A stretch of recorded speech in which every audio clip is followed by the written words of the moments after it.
దేవుని పరిశుద్ధ నామానికి మహిమ కలుగునుగాక. ఆ దేవాది దేవునికి స్తుతులు స్తోత్రములు చెల్లించుకుంటున్నాను. ఈరోజు బ్రతికున్నానంటే, సజీవంగా ఉన్నానంటే, ఈ స్థితిలో ఉన్నానంటే కేవలం నా యేసయ్య కృపయే. ఎందుకంటే ఒకప్పుడు భయంకరమైన జీవితాన్ని జీవించిన నన్ను 2016లో దేవుడు నన్ను దర్శించాడు. దేవుడు నన్ను రక్షించుకున్నాడు. తన అమూల్యమైన, తన పరిశుద్ధమైన శిల్వ రక్తములో నన్ను కడిగి పరిశుద్ధునిగా, నీతిమంతునిగా ఆయన మార్గంలో నడిపిస్తున్నాడు.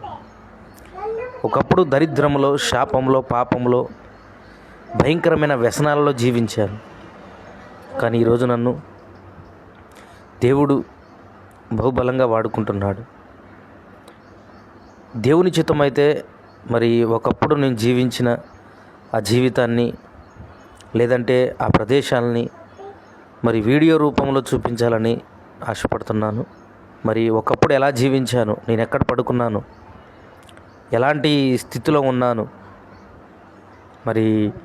వాటన్నిటిని వీడియో రూపంగా ఫోటో రూపంగా చూపించాలని ఆశపడుతున్నాను.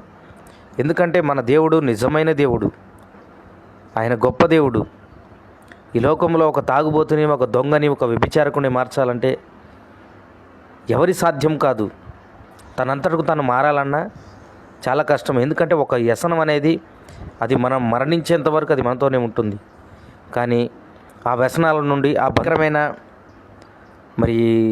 బంధకాల నుండి విడిపించాలంటే కేవలం దేవునికే సాధ్యము. ఎందుకంటే మనల్ని పుట్టించింది ఆయన, మనల్ని రక్షించేది ఆయన, మనల్ని కాపాడుతున్నది ఆయన, రేపు మనం మరణించిన నిత్యరాజ్యం ఇచ్చేది ఆయనే.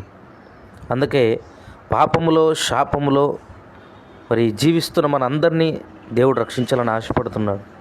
కానీ ఈ లోకంలో దేవుడు ఎవరిని ఎందుకు కూడా వృధాగా పుట్టించలేదండి. ప్రతి మనిషి మీద ఒక ప్రణాళికతోనే ఆయన భూమి మీదకి తీసుకొచ్చాడు. అది మనం గుర్తిరిగినట్లయితే, అది మనం తెలుసుకున్నట్లయితే మన జీవితం నిజంగా సార్థకమవుతుంది. ప్రభు అయిన యేసుకు కూడా, ఆయన నామానికి కూడా మంచి ఘనత, కీర్తి లభిస్తుంది. అందుకే నా జీవితం ఒక భయంకరమైన జీవితం. దేవుడు నన్ను మార్చుకున్నాడు. నాలాంటి వారు ఇంకా ఎంతోమంది భూమి మీద యవనస్తులు జీవిస్తూ ఉన్నారు. త్రాగుల్లో, వ్యభిచారంలో, వ్యసనాలలో, జోదంలో జీవితాలను నాశనం చేసుకుంటూ, కుటుంబాలను నాశనం చేసుకుంటూ, సమాజాన్ని పాడు చేస్తూ ఎంతోమంది ఉన్నారండి ఈ లోకంలో. వారందరూ మార్చబడాలి, వాళ్ళందరూ రక్షింపబడాలి, వాళ్ళందరూ యేసుక్రీస్తుని ఎరగాలి. ప్రతి నాలుక యేసే నిజమైన దేవుడని ఒప్పుకోవాలి. ప్రతి మోకాళ్ళు ఆయన ఎదుట వంగాలి. దాని కొరకు నేను జీవించినంత కాలం, ఈ భూమి మీద నేను ఎంతకాలం జీవిస్తానో నాకు తెలియదు. అది ఆ దేవుని చిత్తము.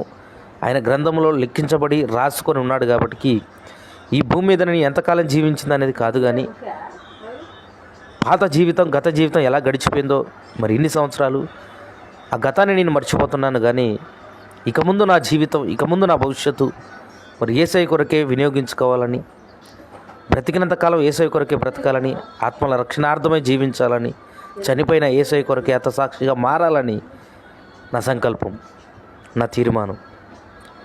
నీ తీర్మానం, నీ సంకల్పం, నీ ఆలోచన ఎలా ఉంది ఒకసారి ఆలోచించుకో.